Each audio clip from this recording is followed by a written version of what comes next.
Di tengah hiruk-pikuk terminal Bandung yang tak pernah tidur, seorang pria parubaya duduk sendirian di bangku kayu yang mulai lapuk dimakan waktu.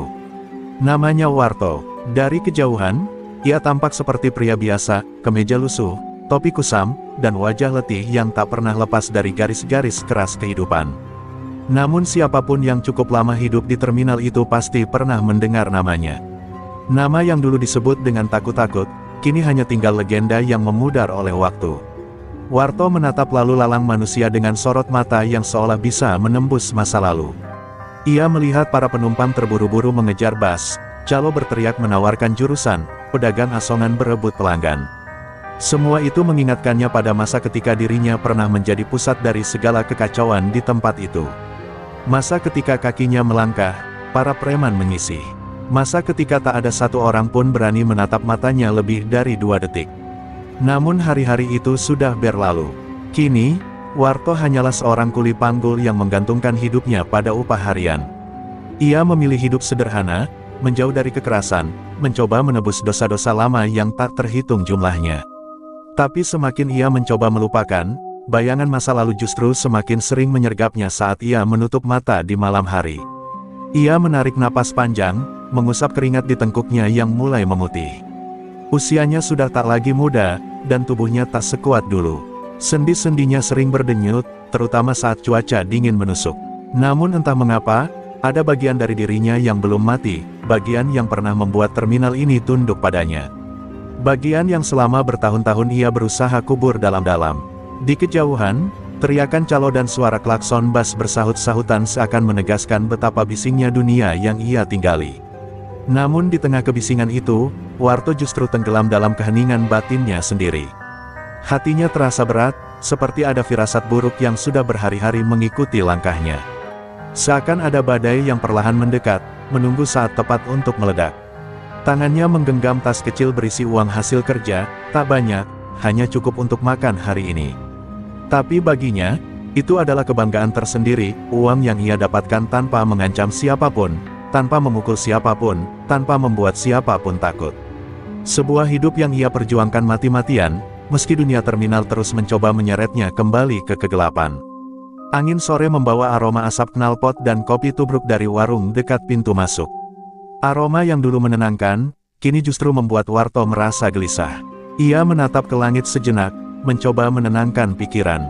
Ia tak tahu bahwa saat itu, beberapa pasang mata sedang memperhatikan gerak-geriknya dari kejauhan, mata yang mengenalnya, meski ia sudah berubah. Warto merapikan duduknya, tak sadar bahwa hidupnya prestasi 15 tahun lalu akan segera dipanggil kembali, paksa dan brutal. Ia tidak tahu bahwa hari itu bukan hari biasa. Hari itu adalah hari ketika bayangan masa lalunya akan datang menagih, dan legenda yang berusaha ia matikan, akan dipaksa bangkit kembali. Di tengah kegelisahan yang merayap perlahan di dada Warto, suasana terminal mendadak berubah. Seperti ada angin dingin yang lewat, membuat beberapa pedagang spontan menoleh ke arah pintu utama. Dari kejauhan, tampak sekelompok pria berjalan dengan langkah penuh kesombongan.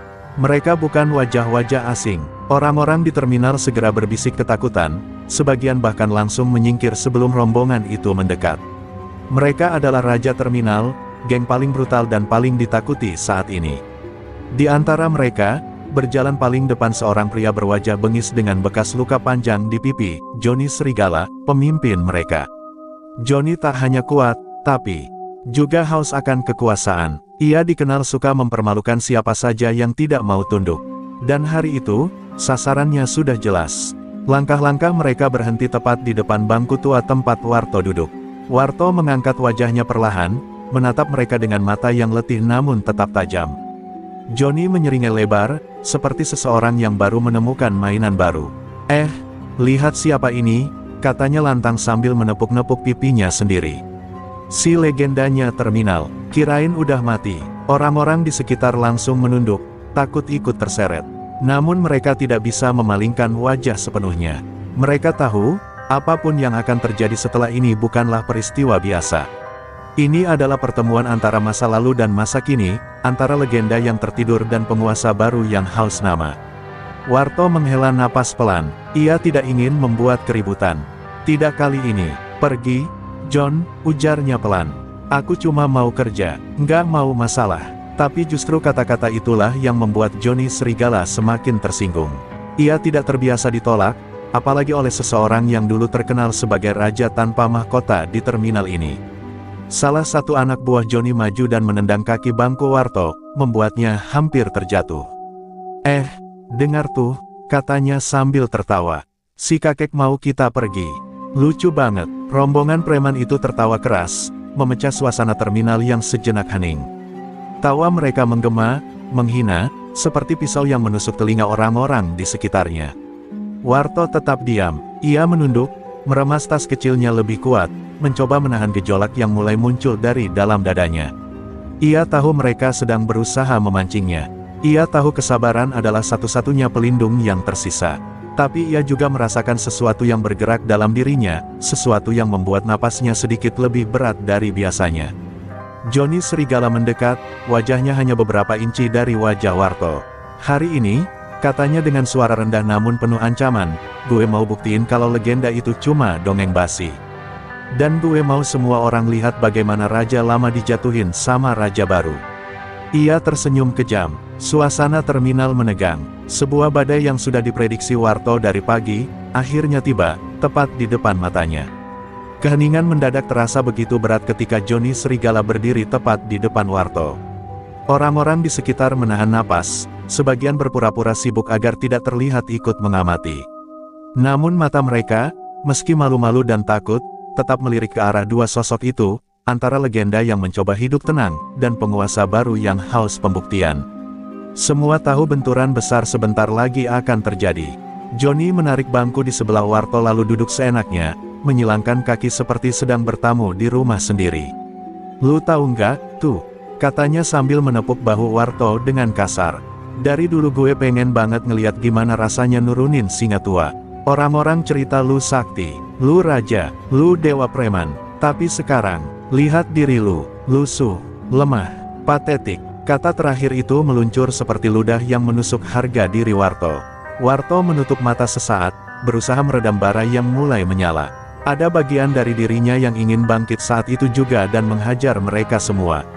Tapi ada juga bagian yang lebih tua, lebih lelah, yang memintanya untuk diam. Ia memilih tenang. John, aku udah nggak main kayak dulu.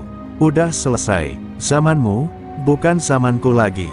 Namun bukannya mereda, jawaban itu justru membuat Johnny semakin tersinggung. Nah, itu dia yang gue sebel, katanya sambil berdiri. Lu kira lu bisa tinggalin dunia ini gitu aja? Lu kira terminal ini nggak punya aturan? Semua yang masuk sini wajib tunduk sama gue. Dan lu wajib tunduk 2 kali lipat. Salah satu anak buah Johnny maju membawa sehelai kertas lusuh. Ini, tuh, katanya, tagihan keamanan. Ia melemparkan kertas itu ke pangkuan Warto. Di sana tertulis jumlah yang tidak masuk akal, pungutan liar yang jelas-jelas sengaja dibuat untuk memeras. Bayar sekarang, atau preman itu menatap Warto dengan tatapan yang sudah cukup menjelaskan kata yang tidak ia lanjutkan. Warto meremas kertas itu tanpa berkata apa-apa. Ia mendongak, menatap Johnny dengan mata yang mulai menunjukkan bayangan masa lalu, dingin, tenang, tapi mematikan. Sebuah tatapan yang membuat beberapa preman muda tanpa sadar mundur setapak. Tapi Johnny Serigala, yang sombong karena kekuasaan, justru menantang tatapan itu tanpa gentar. Gue tantang lu sekarang, ujar Johnny dengan suara lantang, membuat sebagian terminal spontan menoleh. Di depan semua orang, kalau lu masih merasa jagoan, lawan gue. Kalau lu menang, lu bebas. Tapi kalau lu kalah, ia menyeringai kejam. Nama Warto yang katanya legenda itu gue buang ke tong sampah. Warto menarik napas panjang. Ia tidak ingin bertarung. Ia tidak ingin kembali. Namun dunia yang selama ini ia hindari kini menuntutnya. Perlahan, ia berdiri. Bukan karena ingin, tapi karena dipaksa oleh keadaan. Dan ketika ia berdiri, angin terminal seolah berhenti berhembus, sebuah tanda bahwa titik damai hari itu telah berakhir. Begitu Warto bangkit dari bangku kayu itu, para preman langsung mengepungnya. Orang-orang di terminal mundur perlahan, menciptakan lingkaran kosong di tengah keramaian yang seakan berubah menjadi arena pertunjukan kekerasan. Tidak ada yang berani mendekat. Tidak ada yang berani menolong. Semua hanya bisa menyaksikan, dengan wajah tegang dan takut, bagaimana masa lalu Warto sedang diseret paksa kembali ke permukaan. Joni Serigala menepuk-nepuk kantong celananya, lalu menyodorkan tangan ke depan Warto seperti seorang raja menagih upeti. "Mana duitnya? Tuh," katanya sinis. "Gue kasih kesempatan terakhir. Bayar, tunduk, abis perkara." Kalimat itu seperti racun yang menetes pelan, mematikan harga diri. Warto tahu, jika ia membayar, maka tamat sudah martabatnya di terminal ini. Ia akan menjadi sasaran empuk pemalakan selamanya. Warto menggeleng pelan. "Aku nggak ada urusan sama kalian," ujarnya lirih. "Aku cuma mau kerja." Namun kata-kata itu justru membuat wajah Joni berubah menjadi lebih gelap. Ia mendekat hingga hidungnya hampir menyentuh wajah Warto. "Bukan lu yang tentuin ada urusan apa enggak. Terminal ini gue yang punya. Jadi semua yang ada di sini urusan gue." Tanpa memberi waktu Warto bereaksi, salah satu anak buah Joni merampas tas kecil yang selalu Warto jaga. Ia membukanya, mengeluarkan beberapa lembar uang receh dan beberapa ribu rupiah yang menjadi hasil kerja seharian. Preman itu tertawa kasar. "Ini mah buat beli rokok aja kurang," katanya sambil menunjukkan uang itu ke seluruh terminal, seolah sedang mengejek penderitaan seorang pria tua. Orang-orang yang menonton hanya bisa menelan ludah. Ada yang ingin membantu, tapi takut mati. Ada yang ingin membela, tapi ingat keluarga di rumah. Terminal bukan tempat yang memberi pilihan mudah. Setiap langkah salah bisa berakhir dengan tubuh terkapar tak bernyawa.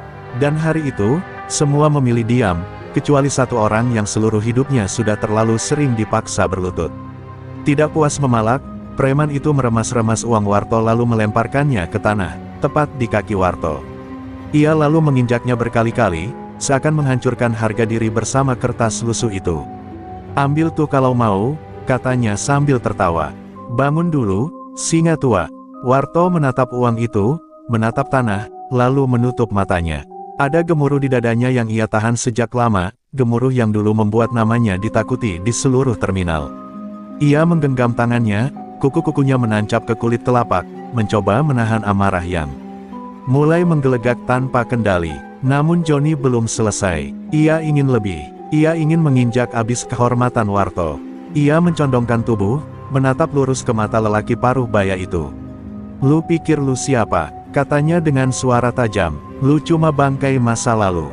Dan gue akan pastiin semua orang lihat waktu gue jatuhin lu." Terminal kembali hening. Hening yang penuh ancaman. Hening yang menjadi tanda bahwa badai penghinaan baru saja dimulai. Kerumunan terminal semakin memadat, namun tidak satu pun orang berani mendekat. Semua hanya berdiri dari jauh, memandangi Warto yang berdiri kaku seperti patung tua. Uang receh yang dilemparkan tadi masih tergeletak di tanah, diinjak-injak oleh sepatu para preman. Warto menunduk, bukan karena takut, tapi karena ia sedang bertarung melawan dirinya sendiri, melawan amarah kuno yang mulai bangun dari tidur panjangnya. Joni Serigala memiringkan kepala, seperti sedang menilai hewan kurus yang hendak disembelih. Ia mendekat, lalu tanpa peringatan apapun, meludahi wajah Warto. Ludah itu mendarat di pipi Warto, menetes perlahan hingga ke dagunya. Suara riuh tawa preman-preman itu bergema di seluruh terminal, memecah harga diri Warto seperti kaca retak. Sebagian penonton menutup mulutnya, ngeri melihat tingkat penghinaan yang dilakukan di depan umum. Namun Warto tetap diam. Diam yang membuat Joni semakin marah. "Oh, jadi lu masih sok sabar," katanya, "masih sok suci." Tanpa menunggu jawaban, ia menekan bahu Warto dengan keras hingga pria paruh baya itu jatuh berlutut. Debu terminal membalut lutut celananya, membuatnya tampak benar-benar tak berdaya di hadapan semua orang. Salah satu anak buah Joni maju sambil terkekeh. Ia menaruh kakinya di atas uang receh milik Warto, lalu menyeretnya ke wajah Warto yang sedang berlutut. "Ayo, tuh," katanya sinis.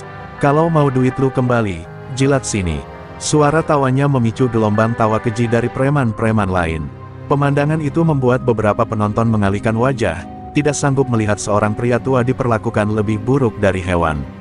Warto mengangkat kepalanya perlahan. Matanya tidak lagi hanya menyimpan kesedihan, ada sesuatu yang lain di dalamnya, sesuatu yang membuat dua preman di belakang Joni refleks mundur. Tapi Joni Serigala, yang merasa dirinya tak tersentuh, justru semakin bernafsu untuk menginjak abis legenda tua itu. Ia kemudian menendang dada Warto hingga tubuh pria itu jatuh tersungkur ke tanah. Debu beterbangan, orang-orang sekitar menahan napas. Warto mencoba bangkit, Tapi sebuah sepatu mendarat di punggungnya, menahannya tetap terjepit di tanah seperti sampah.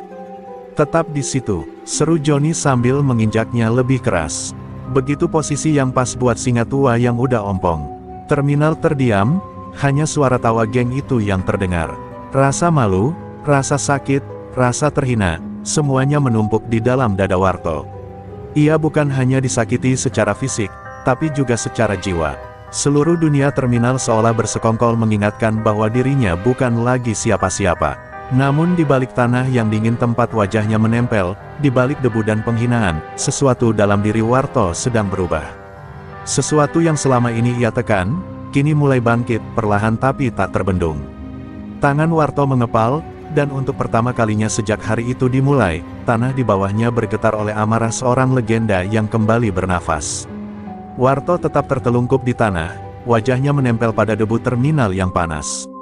Napasnya terasa berat, bukan hanya karena kaki Johnny menghimpit punggungnya, tetapi karena amarah yang selama ini ia kubur mulai bergerak seperti ular besar yang bangun dari tidur panjang.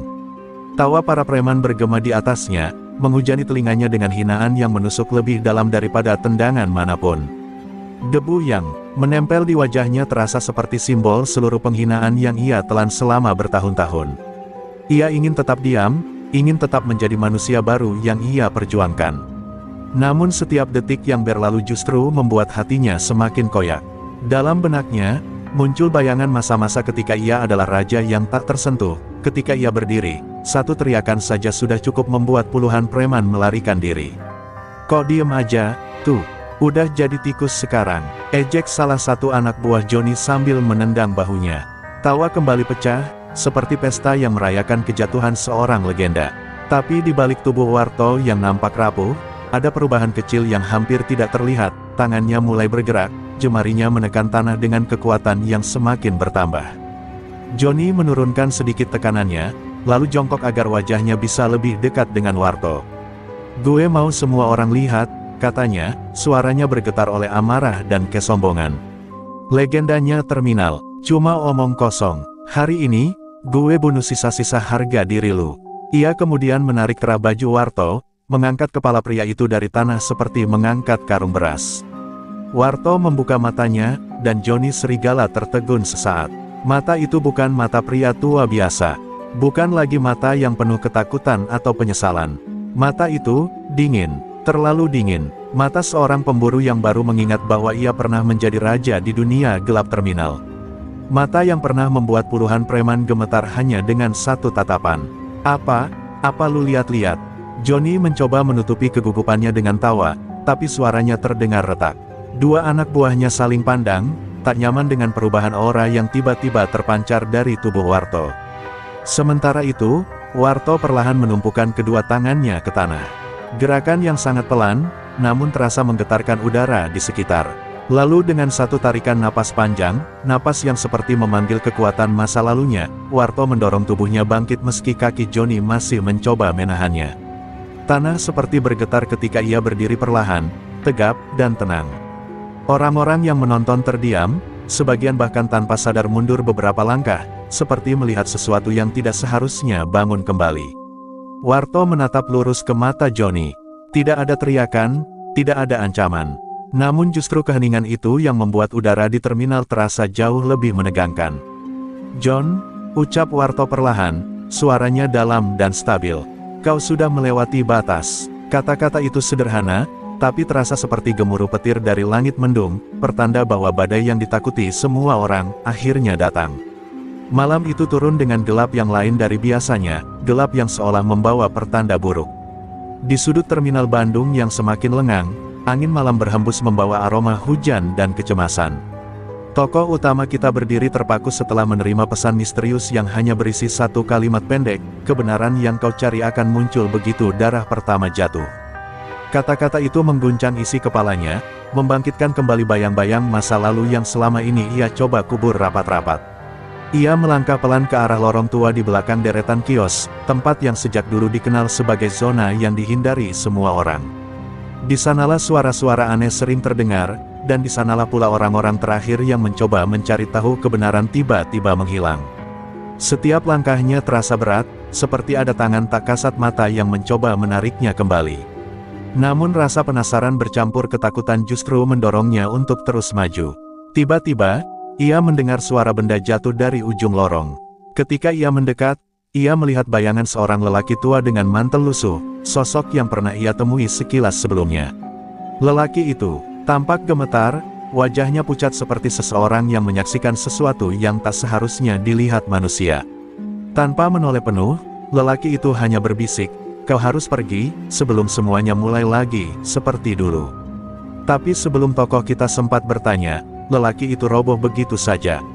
Saat ia hendak menolong, seberkas cahaya lampu dari kejauhan menyorot tubuh lelaki tua itu, dan saat itulah ia melihat tanda aneh yang tercetak di pergelangan tangan lelaki itu. Tanda yang sama yang pernah ia lihat pada seseorang dari masa lalunya yang menghilang tanpa jejak. Jantungnya seketika berdegup kencang, seolah tubuhnya sendiri menolak kenyataan yang mulai terbuka di depan mata. Namun sebelum ia dapat meresapi semuanya, langkah kaki bergegas terdengar dari kedua arah lorong.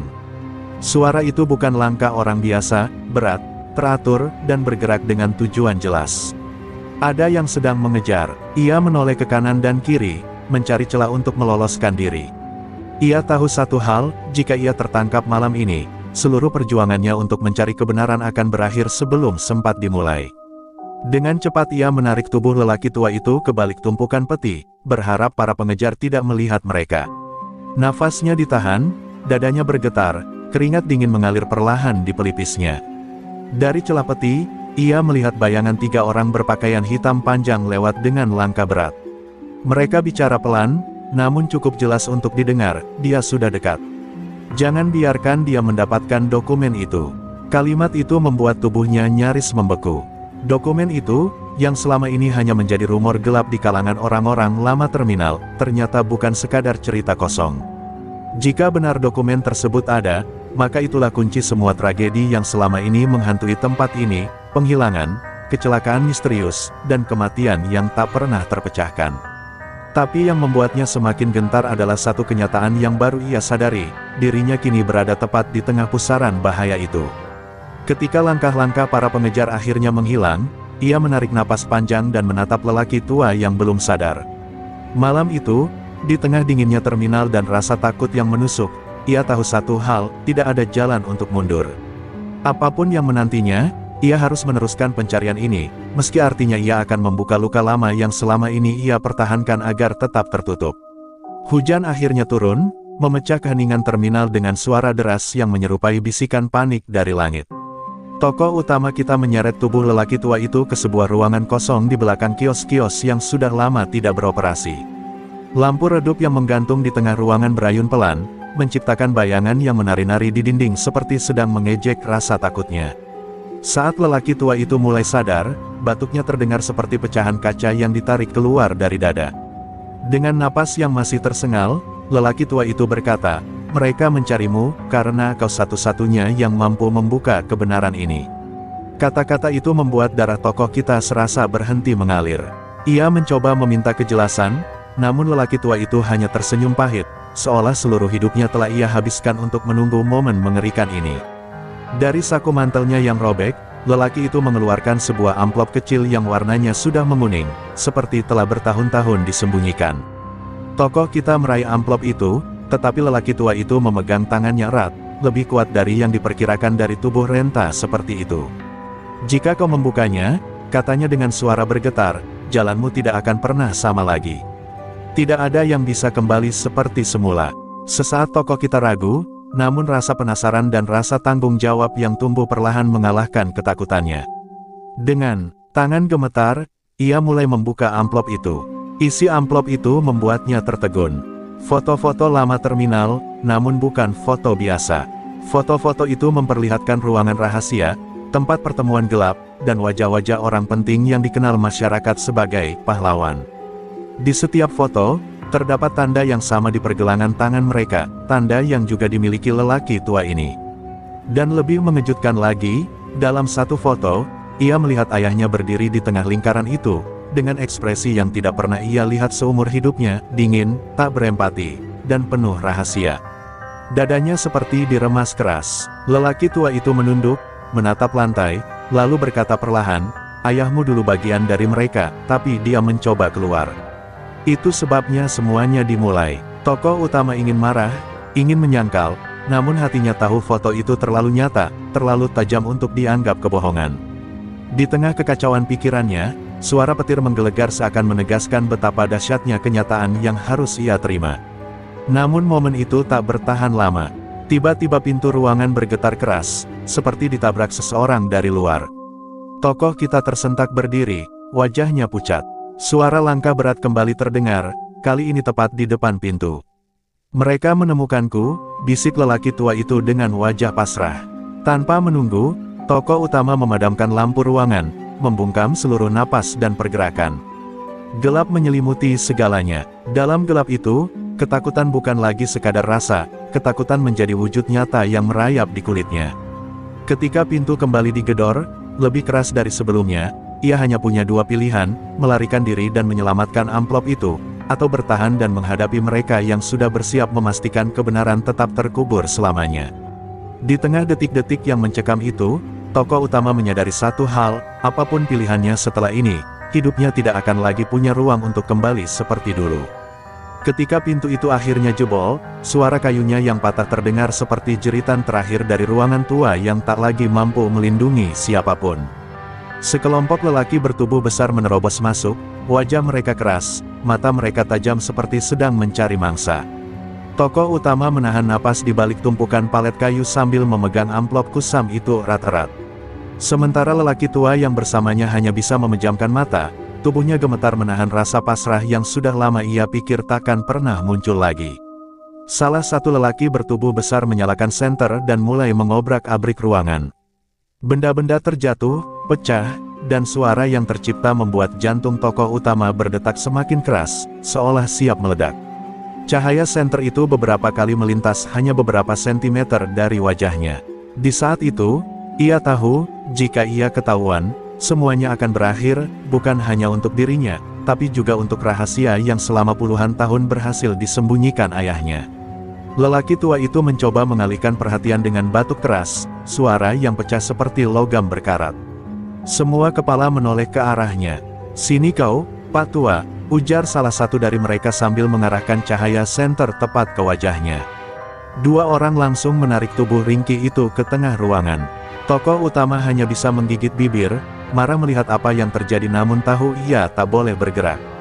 Jika ia muncul sekarang, mereka berdua akan mati tanpa sempat menyelamatkan apapun. Lelaki tua itu menatap sekilas ke arah tempat persembunyian tokoh utama, memberikan isyarat halus. Tatapan itu bukan sekadar permintaan, itu adalah sebuah pesan terakhir. "Kalian, terlambat," katanya dengan suara parau tapi tegas. Dia sudah pergi membawa kebenaran. Kalimat itu membuat para lelaki itu saling berpandangan, wajah mereka berubah tegang. Seketika, ruangan menjadi medan tanya, siapa yang dimaksud? Dari mana dia kabur? Dan kemana? Kemarahan meledak. Salah satu dari mereka menendang lelaki tua itu hingga terjatuh keras ke lantai. Namun alih-alih menjerit, lelaki itu justru tertawa kecil, tawa getir seorang pria yang sudah menerima takdirnya. Tokoh utama merasakan darahnya mendidih, namun ia memaksa dirinya tetap diam. Lelaki tua itu mengorbankan dirinya agar amplop berisi kebenaran ini bisa keluar dari ruangan itu hidup-hidup, dan tokoh utama tahu ia tak boleh menyia-nyiakan keberanian itu. Akhirnya, ketika para lelaki itu mulai kehilangan kesabaran, pemimpin mereka menggeram, "Cari dia. Terminal ini tidak sebesar itu. Dia tidak bisa jauh." Mereka berhamburan keluar, meninggalkan lelaki tua itu di lantai dengan napas yang semakin berat. Kesempatan tipis itu digunakan tokoh utama untuk merangkak keluar dari persembunyiannya. Wajahnya pucat, matanya berair melihat lelaki tua yang kini terkulai dengan sisa kekuatan terakhir. Lelaki tua itu menggenggam pergelangan tangannya, lebih lemah dari sebelumnya. "Jaga rahasia itu," bisiknya. "Dan hati-hati, musuhmu bukan hanya preman, tapi mereka yang berdiri di belakang bayangan." Setelah itu, genggamannya perlahan melemah, dan tubuhnya diam seutuhnya. Tokoh utama merasakan dunia seolah berhenti berputar sesaat. Di tengah gemuruh hujan di luar, keheningan ruangan itu terasa lebih mematikan daripada suara apapun. Dengan langkah berat namun penuh tekad, ia menyelinap keluar ruangan. Amplop itu kini bukan hanya rahasia, itu adalah warisan, beban, dan sekaligus senjata. Dan ia tahu, apapun yang menunggunya di luar, ia tidak bisa lagi mundur. Terminal ini, dan semua bayang-bayang yang bergerak di dalamnya, baru saja membuka bab perang baru yang tak pernah ia bayangkan sebelumnya. Keluar dari ruangan gelap itu, tokoh utama merasakan udara malam yang dingin menamparkan wajahnya. Hujan yang turun semakin lebat membuat terminal terlihat seperti labirin basah penuh bayangan yang bergerak liar. Lampu-lampu redup menggantung dan berayun tertiup angin, menciptakan siluet orang-orang yang tak jelas apakah itu penumpang terlambat atau para pemburu yang sedang mengintainya. Setiap langkah terasa berat, seakan tanah sendiri menahannya agar tidak meninggalkan tempat itu. Ia menyelip di antara kios-kios tertutup, mendekat ke dinding sambil memastikan tidak ada yang mengikutinya. Dari kejauhan, ia mendengar suara para lelaki itu berteriak saling memanggil, menyusuri setiap lorong terminal. Cari sampai dapat, jangan biarkan dia kabur. Suara itu menggema, merambat melalui dinding dan membuat jantung tokoh utama berdegup lebih cepat dari sebelumnya. Tangan kirinya memegang amplop itu erat-erat, seolah jika terlepas, seluruh hidupnya ikut terjatuh. Ketika ia sampai di bawah atap kecil yang masih bisa menahan sedikit hujan, ia berhenti untuk menenangkan napas. Namun saat ia menunduk, ia melihat sesuatu yang membuatnya terdiam, bercak darah kecil menetes dari ujung jaketnya ke lantai. Ia menyentuh sisi tubuhnya dan baru menyadari ada luka goresan panjang, kemungkinan diakibatkan pecahan kayu ketika ruangan diobrak-abrik. Luka itu tidak dalam, tetapi cukup untuk meninggalkan jejak. Jejak yang bisa memandu mereka ke arahnya. Tak ada waktu, ia langsung bergerak menyusuri kawasan parkir bus yang gelap. Bus-bus tua yang sudah tidak beroperasi terparkir berbaris seperti raksasa mati yang mengawasi dari kegelapan. Ia memasuki celah sempit di antara dua bus besar, mencoba mencari tempat bersembunyi sementara. Namun langkahnya terhenti ketika ia mendengar percakapan samar dari balik salah satu bus. Dua lelaki sedang duduk merokok sambil berbicara mengenai perburuan malam ini. Mereka bukan preman biasa, dari caranya bicara, mereka tampak seperti bagian dari jaringan yang lebih besar, yang bahkan lelaki tua tadi pun takutkan. Tokoh utama merayap mundur perlahan, berusaha tidak mengeluarkan suara sedikit pun. Namun sebuah kaleng kosong yang tak sengaja tersenggol kakinya jatuh dan menimbulkan bunyi kecil yang memantul di antara badan-badan bus. Kedua lelaki itu langsung berdiri, lampu senter mereka mengarah ke celah-celah gelap. Ada sesuatu, teriak salah satu dari mereka. Cahaya itu mulai bergerak ke arahnya, menelusuri setiap sudut dengan intensitas mengerikan. Ia tak punya pilihan lain selain berlari. Dengan sisa tenaga dan rasa sakit di tubuhnya, ia melesat keluar dari celah bus dan menerjang hujan yang turun seperti tirai. Teriakan mereka langsung pecah di belakangnya, diikuti suara langkah kaki menghantam genangan air. Terminal yang biasanya ramai dengan suara pedagang, penumpang, dan mesin bus kini berubah menjadi arena pengejaran, sunyi, dingin, dan penuh bahaya yang tidak terlihat. Rasa panik membuat pandangannya mengabur, namun ia memaksa dirinya fokus pada satu tujuan, keluar dari terminal. Jika ia bisa mencapai pintu luar, ia punya peluang untuk menghilang di tengah kota. Tetapi tepat saat ia berbelok menuju lorong yang mengarah ke pintu utama, sebuah bayangan besar muncul dan mendorongnya keras hingga ia terjatuh. Kepalanya membentur lantai basah dan dunia berputar sesaat. Sosok itu berdiri tegak di atasnya, tubuhnya besar seperti tembok hidup, menatapnya dengan senyum bengis. Akhirnya ketemu, ujar lelaki itu dengan suara berat yang terdengar seperti gemuruh. Bos, kami sudah menunggumu. Hujan terus mengguyur, tubuh tokoh utama gemetar, dan amplop itu hampir terlepas dari genggamannya. Namun di tengah rasa sakit dan ketakutan itu, satu hal mulai membara di dadanya, kemarahan. Kemarahan yang selama ini ia tekan, kemarahan yang diwariskan dari masa lalunya. Dan perlahan, ia mulai bangkit, menatap laki-laki itu dengan mata yang tidak lagi penuh ketakutan, melainkan tekad. Lelaki besar itu menatap tokoh utama seperti seekor predator yang baru saja menjebak mangsanya. Hujan yang mengguyur membuat tubuh pria itu tampak semakin mengerikan, otot-ototnya menonjol di balik kaos basah yang menempel erat di kulitnya. Tokoh utama bangkit perlahan, merasa lututnya bergetar, namun matanya tidak lagi memancarkan ketakutan. Kesadaran bahwa ia kini menjadi target organisasi gelap yang pernah melibatkan ayahnya justru membangkitkan sesuatu yang telah lama ia tekan, amuk yang sulit dikendalikan. Lelaki besar itu melangkah mendekat dan mendorongnya sekali lagi. Namun kali ini, tokoh utama tidak terjatuh. Ia hanya bergeser sedikit dan menahan tubuhnya. Kau pikir bisa sembunyi selamanya? Ejek lelaki itu. Alih-alih menjawab, tokoh utama menatapnya dingin. Dalam sekejap, kilat menyambar langit, menerangi wajahnya yang berubah tegas. Itu cukup untuk membuat lelaki besar itu terdiam sesaat, tidak menyangka mangsanya berani menantang balik. Momen hening itu pecah ketika lelaki besar itu mengayunkan kepalan tangan seukuran batu bata ke arah wajahnya. Tokoh utama menunduk cepat, lalu menyerang balik dengan sikutan ke tulang rusuk lawannya. Benturannya keras, memaksa lelaki itu mundur sambil mengumpat. Suara adu fisik di tengah hujan itu terdengar seperti dentuman logam. Namun pertarungan ini tidak seimbang. Lelaki besar itu berusaha mematahkan lehernya dengan kedua tangan yang mengapit tengkuknya. Tokoh utama menahan, wajahnya memerah, napasnya hampir hilang. Dengan sisa tenaga, ia menendang lutut lawannya sekuat mungkin. Suara retakan kecil terdengar, lelaki besar itu mengerang dan melepaskannya. Tokoh utama jatuh berlutut di tanah basah, terengah-engah, sementara lawannya terhuyung mundur. Namun lelaki itu tidak menyerah. Dalam amarah, ia meraih besi pendek yang tergeletak di dekat Salah. Satu bas. Hujan membuat besi itu berkilau seperti pisau siap membelah daging. Tokoh utama merasakan detik-detik itu melambat. Ia meraih sepotong papan kayu dari serpihan pintu yang tadi jebol. Kayu itu retak, basah, dan tidak terlalu kokoh, namun cukup untuk satu kesempatan. Ketika lawannya menerjang sambil mengayunkan besi, tokoh utama menyambutnya dengan hantaman keras tepat ke pelipis. Papan kayu itu patah seketika, namun hentakan yang dihasilkannya cukup untuk membuat lelaki besar itu terputar dan ambruk menabrak genangan air. Lelaki besar itu masih berusaha bangkit. Napasnya berat, darah mengalir dari sisi kepalanya. Namun tokoh utama melangkah mendekat, memegangi besi yang jatuh dari tangan lawannya. Tatapannya kini tidak lagi ragu, tatapan seorang pria yang sudah terlalu sering dikhianati hidup. "Kau salah orang," ucapnya pelan, namun tajam. Dan dalam satu gerakan cepat, ia merobohkan lelaki besar itu untuk terakhir kalinya.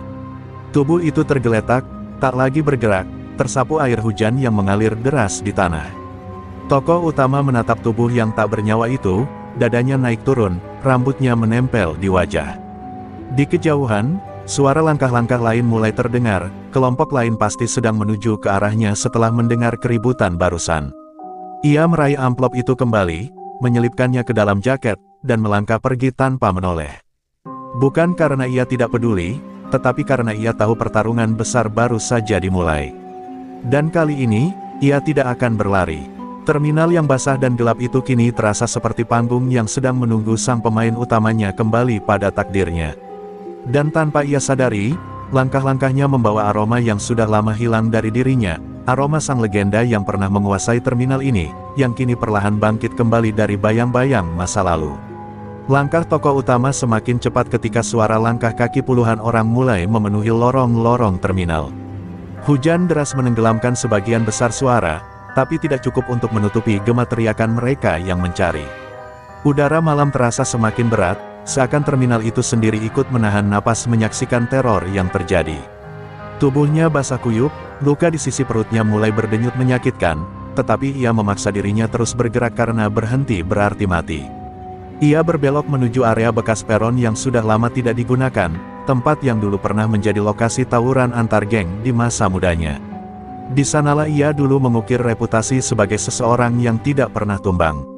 Saat memasuki area itu, ingatan lama datang begitu jelas, seakan hujan membawa kembali bayangan masa lalu, suara teriakan, aroma bensin, dan tawa getirnya sendiri ketika menantang puluhan preman tanpa rasa takut. Kini ia kembali ke tempat itu, bukan sebagai anak muda yang haus nama, tetapi sebagai pria yang terpojok oleh kebenaran kelam yang muncul dari masa lalu keluarganya. Di tengah peron yang gelap, hanya ditemani lampu kuning yang berkedip lemah, ia mencoba menstabilkan napas. Namun suara langkah kaki mulai mendekat lagi. Bukan satu, bukan dua, banyak, sangat banyak. Suara itu bergema seperti barisan tentara yang bergerak dalam bayang-bayang. Ia memandang sekeliling, mencari tempat untuk menghilang, tetapi area itu terlalu terbuka. Satu-satunya jalan keluar adalah melawan atau mencari celah kecil untuk lolos. Tiba-tiba, dari balik gelap, muncul seorang pria berbadan sedang dengan payung hitam. Tidak seperti yang lain, ia datang tanpa berteriak dan tanpa terburu-buru. Langkahnya tenang, senyumnya kecil namun penuh rasa superioritas.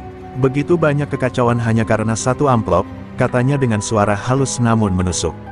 Tokoh utama mengenal tipe orang seperti ini, bukan petarung, tetapi pengatur. Orang yang tidak memukul, tetapi menentukan siapa yang harus dipukul. "Siapa kau?" tanya tokoh utama, meski ia tahu jawabannya tidak akan menyenangkan. Pria berpayung itu menunduk sedikit, seperti memberi hormat. "Aku hanya utusan. Bos besar ingin memastikan amplop itu tidak jatuh ke tangan orang yang salah.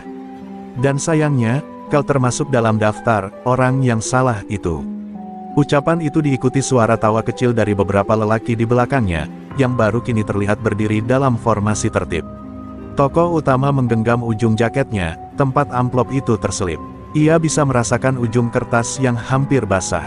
Di dalamnya, bukan hanya rahasia, tapi juga alasan kenapa ayahnya dulu melarikan diri, alasan kenapa lelaki tua itu mati, alasan kenapa terminal ini tidak pernah benar-benar bebas dari bayang-bayang gelap. Dan kini, alasan itu sedang menjadi objek perburuan organisasi besar yang mungkin tidak hanya berkuasa di terminal, tapi juga di kota ini. Pria berpayung itu mendekat, berhenti hanya 1 meter darinya. "Serahkan amplop itu, kami tidak ingin membunuhmu malam ini." Kalimat itu diucapkan dengan nada ramah, namun matanya memperlihatkan niat sebaliknya. Di belakangnya, puluhan lelaki bersiap, sebagian mulai memegang benda-benda tajam. Hujan menetes dari ujung payung hitam itu, jatuh perlahan seperti hitungan waktu yang semakin sempit. Tokoh utama menunduk sebentar, menarik napas panjang, lalu mendongak dengan tatapan yang membuat beberapa orang di belakang pria berpayung itu mundur setengah langkah. Tatapan itu bukan milik pria biasa, bukan milik seorang buronan. Itu adalah tatapan seorang legenda lama yang pernah membuat terminal ini bertekuk lutut. "Kalau begitu," katanya pelan namun tegas, "kalian datang pada orang yang tepat untuk mati." Hening seketika, tepat sebelum badai kekacauan baru meledak di peron tua itu. Hujan yang deras membuat setiap gerakan terasa lebih lambat, namun juga lebih menakutkan. Tokoh utama menatap puluhan musuh di hadapannya, masing-masing bersenjatakan berbagai benda tajam, kayu, dan besi tua. Namun tatapannya tetap dingin, penuh ketenangan yang lahir dari pengalaman bertahun-tahun di dunia gelap terminal. Tidak ada rasa takut, hanya kemarahan yang telah lama terkubur menunggu untuk dilepaskan. Pria berpayung itu tersenyum tipis. "Kau terlalu percaya diri," katanya, langkahnya mantap maju. "Kami datang bukan untuk main-main." Serentetan gerakan cepat dari para pengikutnya mulai memotong jalan keluar. Tokoh utama tahu, jika ia berhenti, ia akan terkepung. Jadi ia menurunkan tubuhnya sedikit, mengamati gerakan lawan seperti kucing yang bersiap menerkam mangsanya. Dengan satu gerakan cepat, ia menyerang. Pukulan pertama menghantam seorang preman yang mencoba mendekat dari samping, memecah keseimbangan mereka. Suara benturan tubuh manusia dengan keras di lantai basah terdengar seperti ledakan kecil. Tokoh utama tidak menunggu, ia memutar tubuhnya, mengayunkan siku dan lutut ke arah lawan berikutnya. Setiap gerakan terukur, mematikan, namun masih tetap mempertahankan dirinya agar tidak terjerat kerumunan. Beberapa preman yang lebih lincah mencoba menyerangnya bersamaan. Namun tokoh utama, yang telah terbiasa menghadapi beberapa lawan sekaligus di masa mudanya, bergerak dengan presisi. Satu persatu mereka terhuyung, jatuh, dan menimbulkan teriakan nyeri yang bergema di terminal yang basah. Air hujan bercampur darah di lantai, menciptakan bayangan kacau yang menambah nuansa mencekam di sekitar. Pria berpayung itu kini sadar bahwa tokoh utama bukanlah buronan biasa. Ia mulai mendekat dengan gerakan cepat, mencoba memotong jalannya. Namun saat ia mengangkat tongkat besi panjangnya, tokoh utama melompat dan menendangnya dengan kaki kanan yang diarahkan tepat ke dada. Tubuh pria itu terhuyung mundur, nyaris jatuh ke genangan air yang dalam. Ia menyadari satu hal, lawannya bukan hanya legenda terminal, ia adalah kemarahan yang hidup. Pukulan demi pukulan berlanjut. Beberapa preman mencoba mengepung dari belakang, tapi tokoh utama bergerak cepat, memutar, menendang, meninju. Setiap hentakan memecah genangan air, memercikkan hujan dan darah.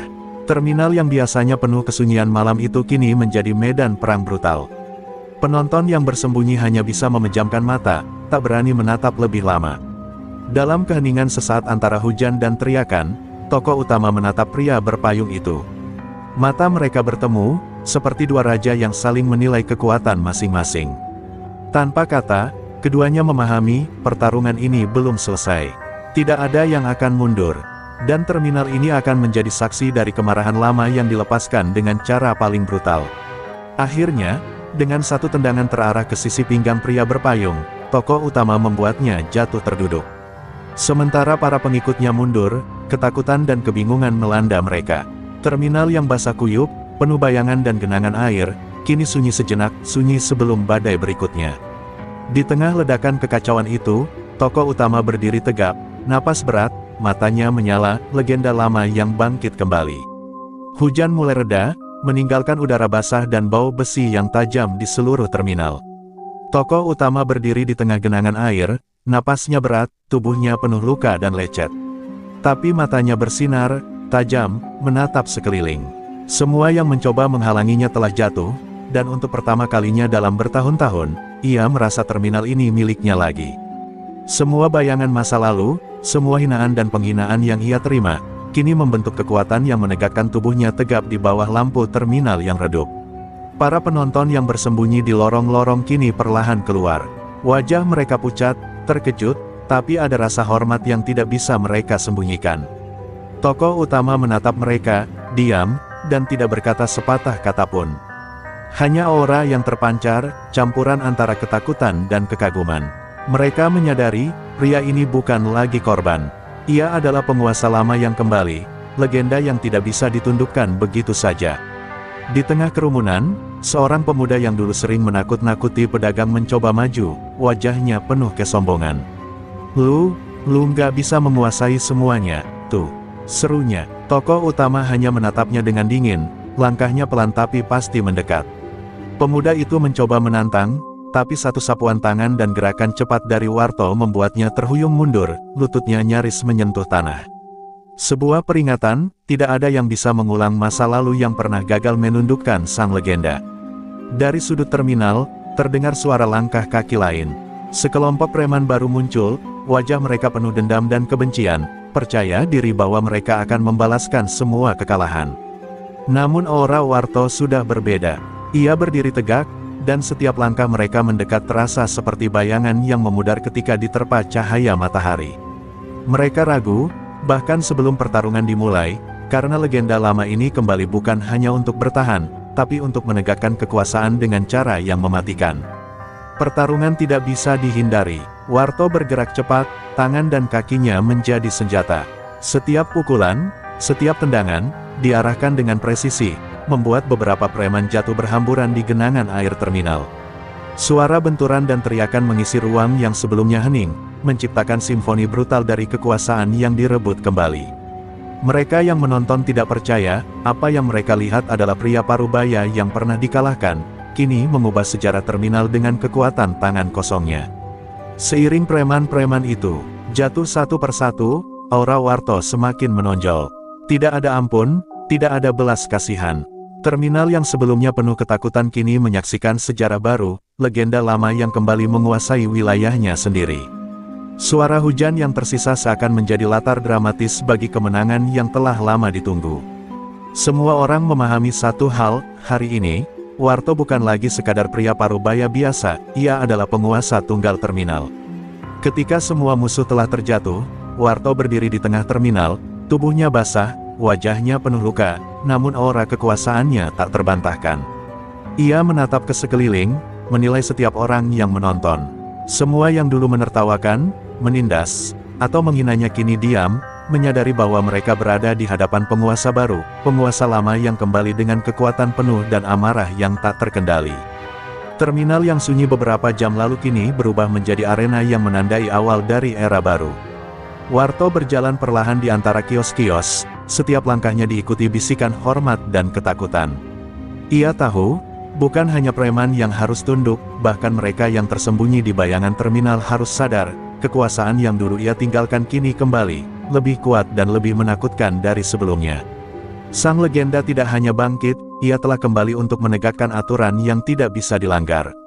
Setelah keributan mereda, Warto berdiri di tengah terminal, napasnya masih berat, tubuhnya penuh luka. Tapi matanya tajam, penuh ketegasan yang membuat semua orang di sekitarnya menunduk. Ia menyadari satu hal, kekuasaannya bukan lagi sekadar soal menakut-nakuti preman, tapi tentang mengendalikan seluruh ruang ini. Setiap langkahnya kini terasa seperti deklarasi kekuasaan, menandai siapa yang berani menentangnya dan siapa yang harus tunduk. Beberapa preman yang selamat dari pertarungan malam itu bersembunyi di sudut terminal, wajah mereka pucat dan gemetar. Warto menatap mereka tanpa kata, namun cukup untuk membuat mereka paham, terminal ini kini berada di bawah kendalinya. Tidak ada lagi tempat bagi mereka yang mencoba mengacaukan tatanan lama.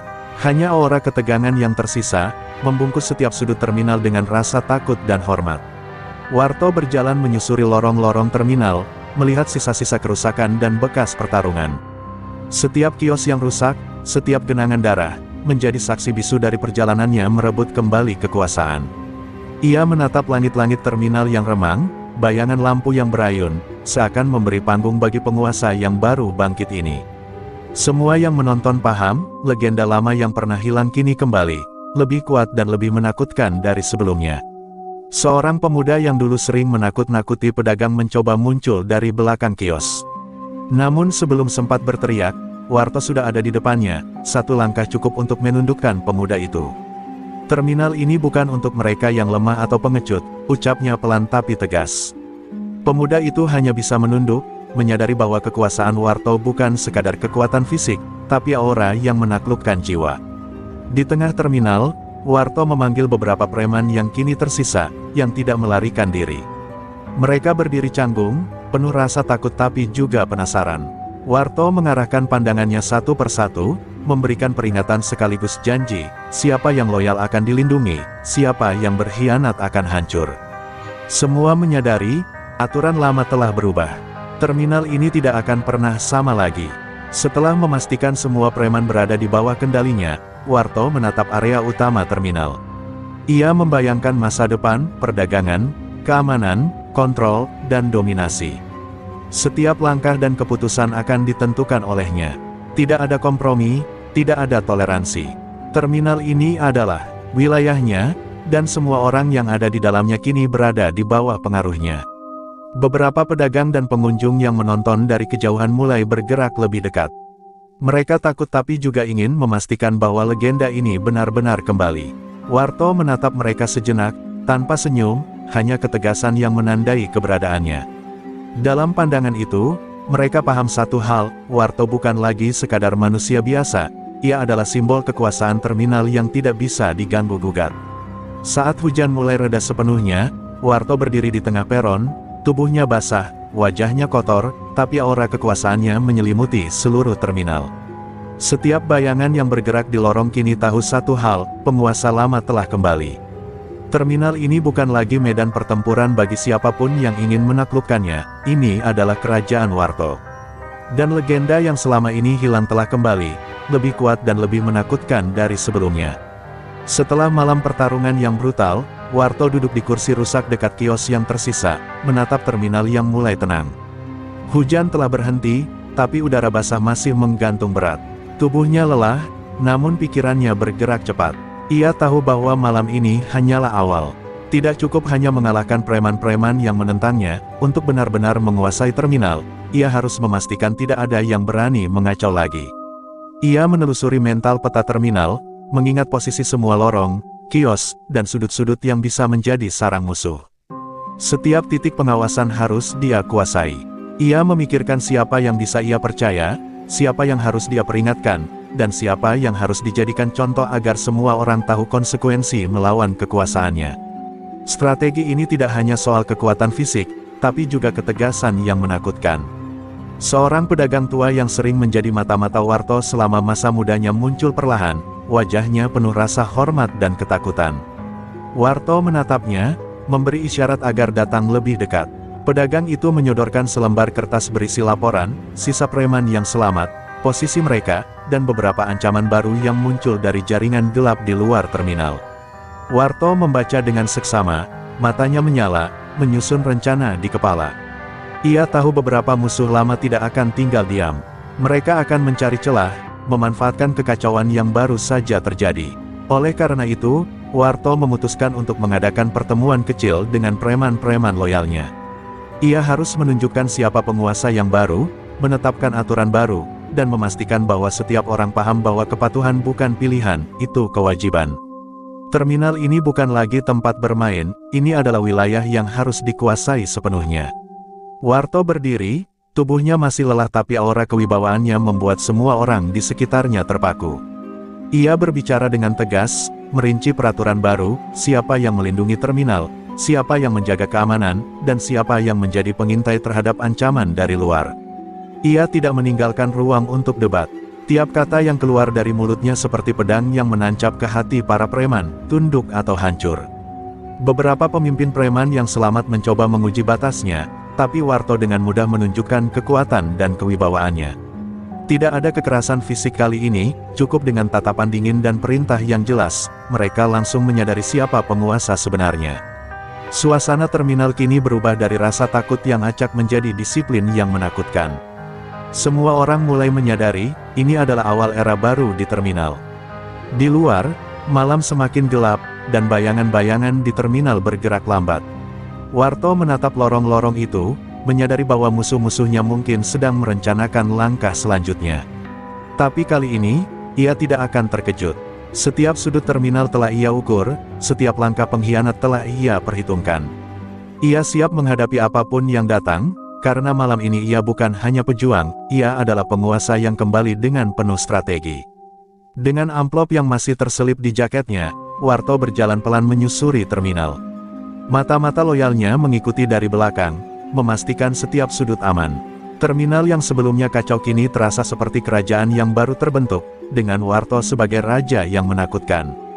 Ia tersenyum tipis, sadar bahwa penguasaan ini baru permulaan. Ancaman baru akan datang, tapi kali ini, ia siap menghadapi semuanya, karena legenda telah kembali, dan tidak ada yang bisa menghentikannya. Setelah malam pertarungan yang brutal, Warto duduk di kursi rusak dekat kios yang tersisa, menatap terminal yang mulai tenang. Hujan telah berhenti, tapi udara basah masih menggantung berat. Tubuhnya lelah, namun pikirannya bergerak cepat. Ia tahu bahwa malam ini hanyalah awal.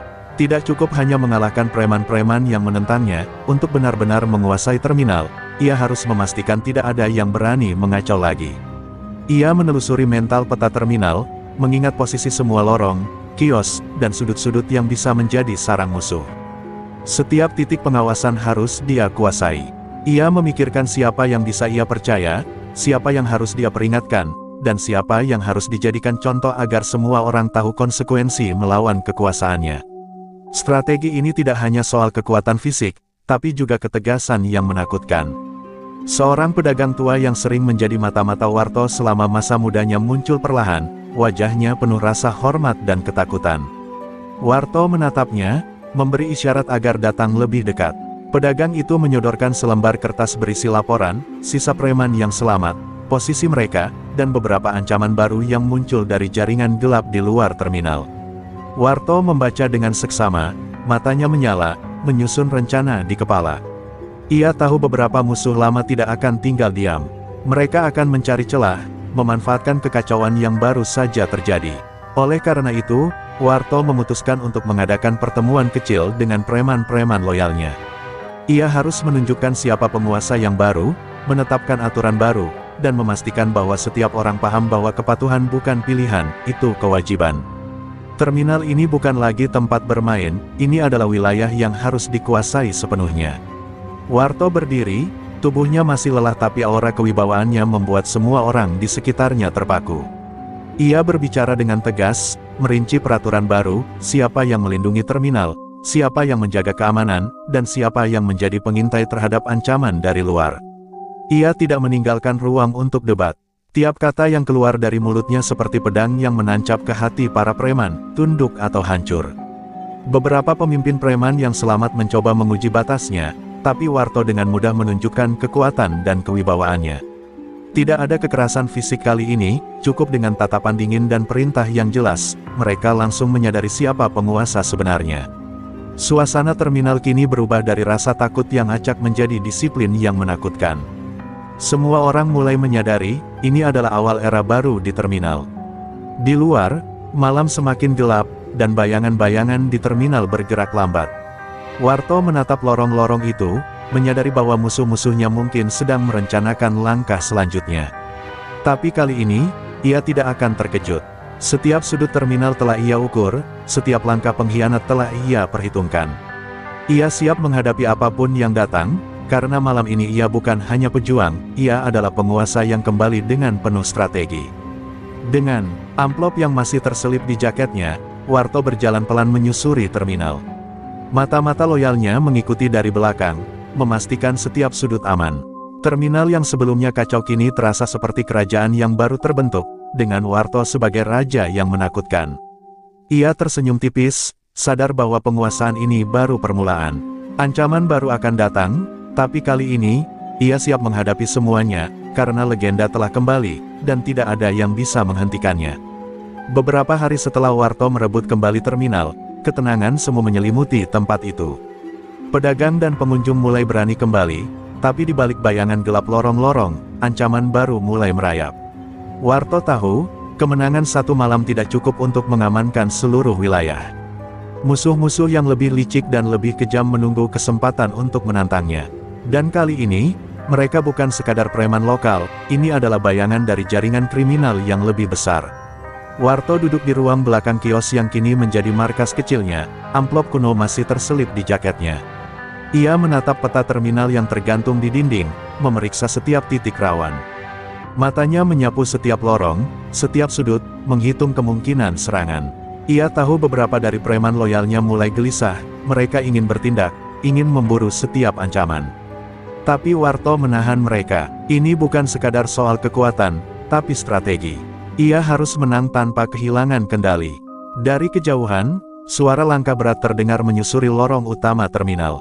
Tokoh-tokoh baru muncul, 3 pria bersenjata lengkap, tampak seperti bayangan yang keluar dari masa lalu gelap kota. Mereka bukan preman biasa, mata mereka dingin, wajah mereka tidak menunjukkan rasa takut. Warto menatap mereka, membaca setiap gerakan. Ia menyadari bahwa malam ini akan menjadi pertarungan yang berbeda, bukan sekadar adu fisik, tapi pertarungan strategi dan insting. Ketiga pria itu memasuki area peron, perlahan, seperti kucing yang mengintai mangsa. Warto muncul dari bayangan kios, tubuhnya basah karena hujan semalam, namun aura kewibawaannya memancar jelas. Tanpa suara, ia menilai mereka satu persatu. "Kalian salah tempat," ucapnya dengan suara rendah tapi tegas. Tidak ada yang bergerak. Bayangan di terminal itu menunggu langkah pertama dari penguasa baru. Pertarungan dimulai ketika salah satu dari ketiga pria itu mengayunkan pisau tajam ke arahnya. Warto bergerak cepat, menghindar, dan menendang ke arah kaki lawan. Benturan keras terdengar, genangan air di lantai terpantul ke udara. Ia tidak lagi mengandalkan kekuatan saja, tapi pengalaman bertahun-tahun menguasai terminal. Setiap gerakan diukur, setiap pukulan diarahkan tepat. Tidak ada ruang untuk kesalahan. 2 pria lainnya mencoba mengepungnya, tetapi Warto memutar tubuhnya, mengayunkan siku dan lutut dengan presisi mematikan. Satu pria tersungkur ke genangan air, pisau terlepas dari tangan. Sementara yang lain mundur sejenak, menilai kembali kemampuan lawan. Warto menatap mereka, napasnya berat, luka di tubuhnya masih terasa sakit, tapi matanya tidak goyah. Ia tahu, musuh-musuh ini bukan yang terakhir, tapi malam ini, terminal tetap di tangannya. Suara hujan dan angin menambah dramatis suasana. Warto bergerak cepat, meninju satu lawan ke wajah, memutar tubuh, dan menendang lawan lainnya hingga jatuh terguling di lantai. Ketiga pria itu berusaha bangkit, tapi aura dominasi Warto terlalu kuat. Ia bukan lagi sekadar legenda, ia adalah simbol kekuasaan terminal yang tidak bisa ditantang sembarangan. Hanya satu langkah mundur yang tersisa bagi mereka, lari atau mati. Setelah ketiga bayangan itu terkapar, Warto berdiri di tengah terminal, napasnya berat, tubuhnya basah, mata masih menatap ke lorong-lorong gelap.